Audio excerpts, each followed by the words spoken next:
Gubernur DKI Jakarta Anies Baswedan menyatakan rumah sakit di Jakarta masih menampung pasien COVID-19 jika warga tetap berwaspada dengan menjaga protokol kesehatan. Lonjakan kasus sudah diantisipasi dengan penambahan jumlah tempat tidur dan rumah sakit rujukan penanganan COVID-19 sejak 2 pekan lalu. Namun Anies mengimbau masyarakat bahwa usaha ini harus dibarengi dengan menerapkan protokol kesehatan dan tidak melakukan aktivitas pada hari Sabtu dan Minggu.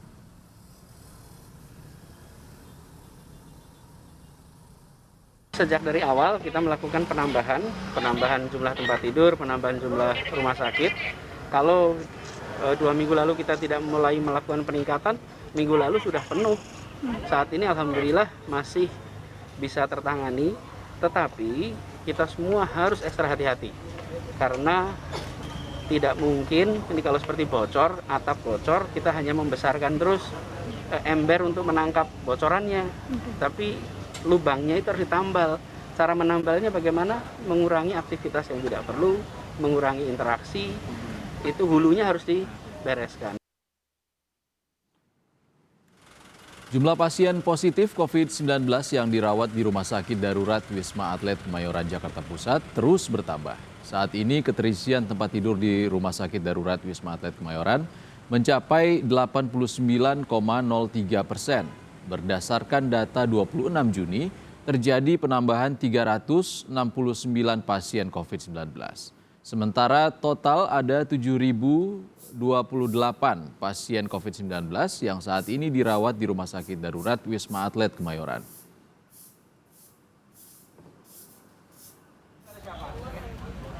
Sementara itu, Wali Kota Bekasi Rahmat Effendi meninjau kondisi RSUD Kota Bekasi yang terus dipenuhi pasien.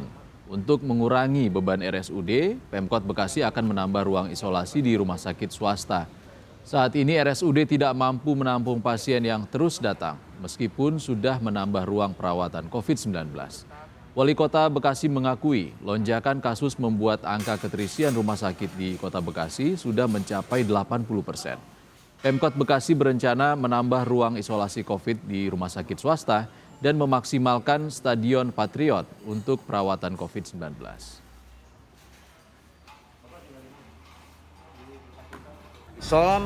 Isoman maupun juga yang memang harus dirujuk ke rumah sakit. Bukan rumah sakit Dr. Hasbullah saja, tapi rumah sakit 42 yang ada di Kota Bekasi swasta. Nah ini sehingga menyebar dan swasta juga kita minta ada pertambahan isolasi minimal.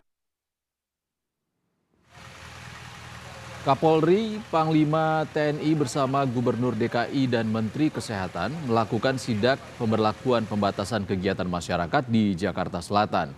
Dalam sidak kali ini, Gubernur DKI Jakarta mengapresiasi pelaksanaan PPKM Mikro yang dibantu oleh masyarakat. Wilayah zona merah di Jalan Haji Buang, Kelurahan Ulu Jami, Jakarta Selatan, jadi lokasi inspeksi yang dilakukan Gubernur DKI Anies Baswedan bersama Kapolri, Panglima TNI dan Menteri Kesehatan.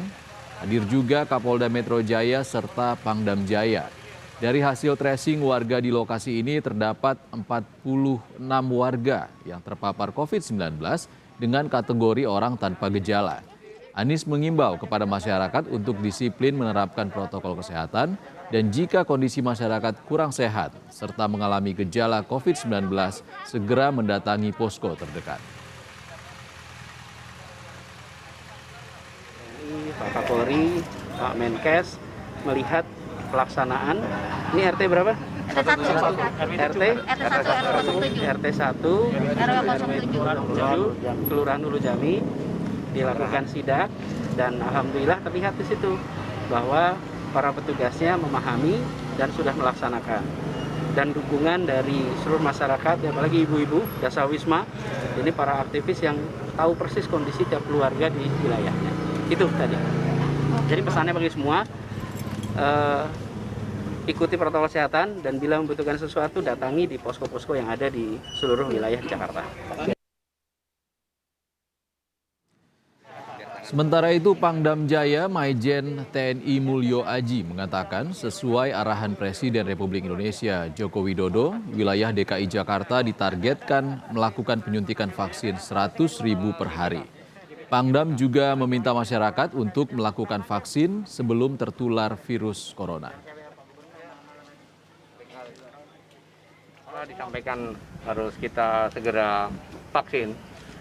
Kita ini berlomba nih, mana lebih dulu menjangkau Anda, virus atau vaksin. Maka saran saya segera vaksin mumpung masih ada untuk mencapai herd immunity atau imunitas secara global. Saya ulangi lagi, jangan sampai keduluan virus. Maka kita harus lebih cepat vaksin akan lebih baik. Terima kasih.